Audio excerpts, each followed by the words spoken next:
Peace and harmony coming at you today. How to stop absorbing the narcissist's negative energy. Very difficult to do, especially when we had held them in such high self-esteem. We thought they were the answer to our prayers. We idealized them. We thought they were our knight in shining armor. We gave them everything. We gave them our all. We held them as really the core of our life. We were committed to them.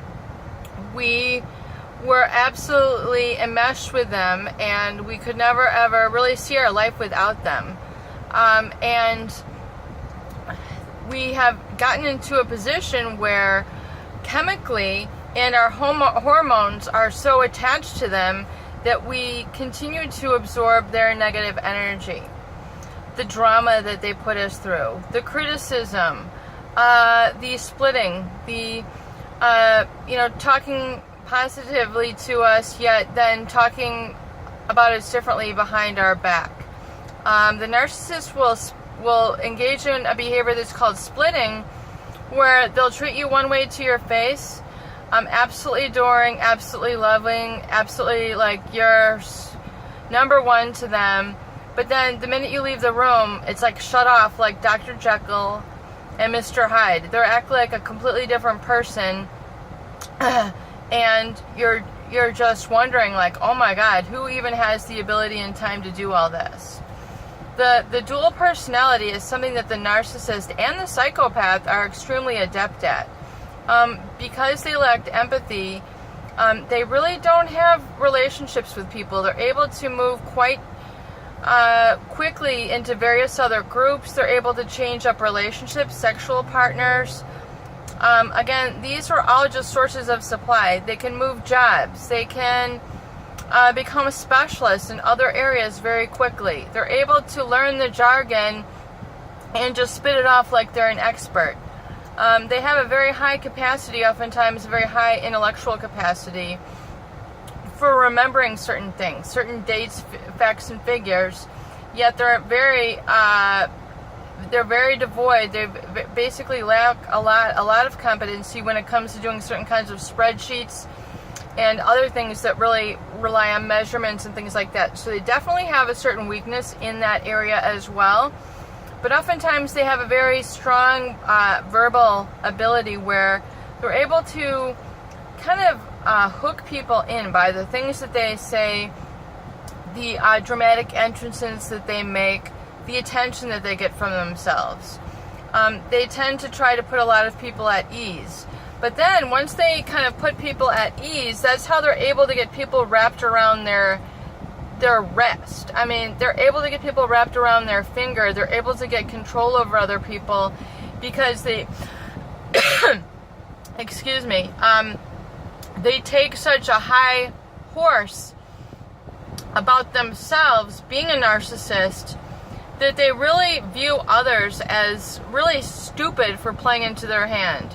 I mean, you can better believe it that these people are laughing all the way home after they've just sucker screwed you, you just made out with them, you did whatever, you violated yourself, you lowered your own standards for them.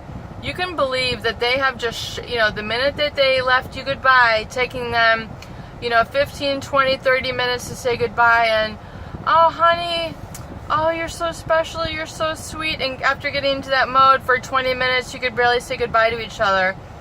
They're waving at you. You can better believe the minute that they turn that corner, they're calling up their next girlfriend. It's unbelievable the amount of energy, the amount of sexual energy, the amount of emotional energy that the narcissistic vampire will have towards consuming other people's lives, towards consuming just other people's emotions. They get a high out of it. They're very dangerous in terms of their sexual exploits. They'll try to have, sex in these scary places and dangerous. If you're living with them, they'll try to sneak somebody into the house, or when you're not there, or they'll try to take pieces of your clothing and put it in weird places where this other person might find it, and then, or flip pictures around so that, the minute that you leave, pictures of you are down and this other girl is up while they come over. I mean, they engage in all these very highly calculated, high maintenance. I mean, it would drive me crazy to have to live like that, but that is how the narcissists live. The psychopaths live. They're able to put on a mask and take off a mask very quickly.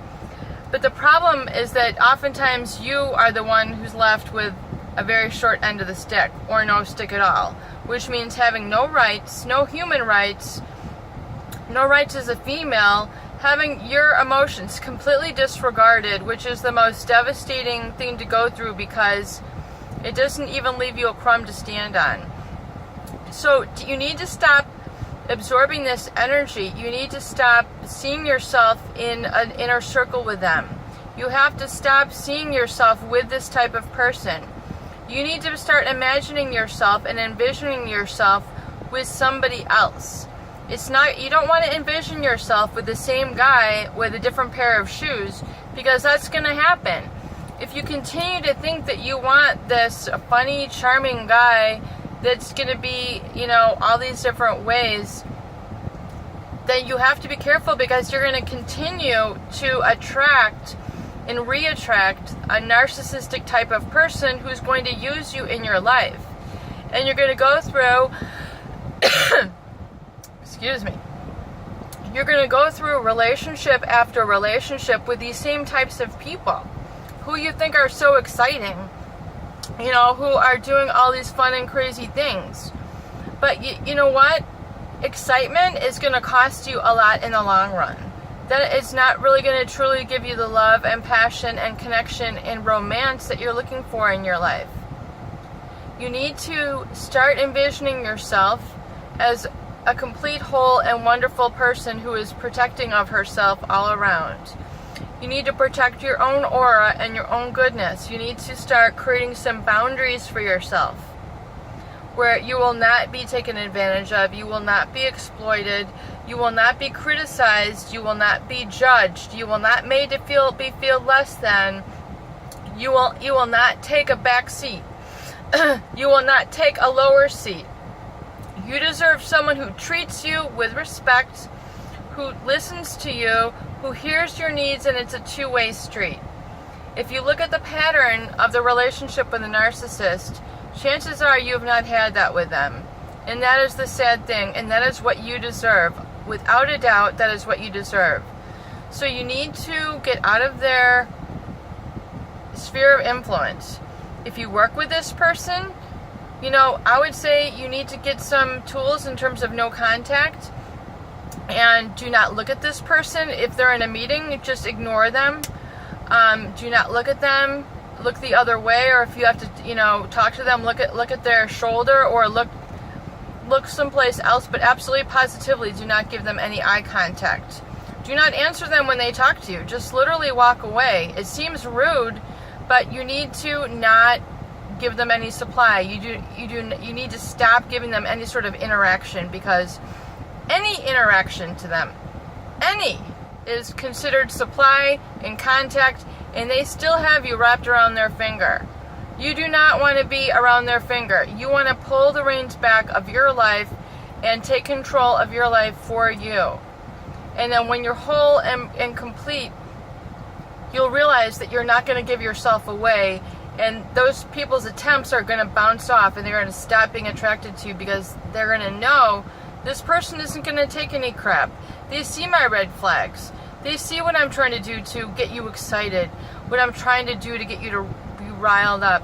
You can identify when people are trying to get you to play into their hand and tell you sweet little nothings. You don't need to hear that, hun. You don't need to hear that. You need to feel these things already within yourself. You need to be able to feel that sort of compliment to yourself in order to receive true compliments. You've earned the right to attract a great and wonderful person who's not going to take advantage of you. Otherwise, without that boundary, they're going to try to seep in, and these people are always going to try to get a little bit more, and they're going to keep eroding you away. So get those boundaries up of what sort of treatment you will take emotionally and physically, and have a standard for yourself that you will not accept any less than. And once you start to do that, you're going to start building a sense of a protective barrier between yourself and the narcissist or the psychopath. And they're not going to be able to get in. They're not going to be able to take advantage of you, because you're able to identify exactly what it is that they're doing, how they're treating you, and you're going to have internal strength. So you can identify it, and you know that they cannot take that away from you. They cannot take away your self-respect, because you have standards, boundaries, and you have that protective barrier, which is self-esteem. Love you. Peace and harmony coming at you. Please subscribe for more great tools, support, and discussion from this channel. Love you.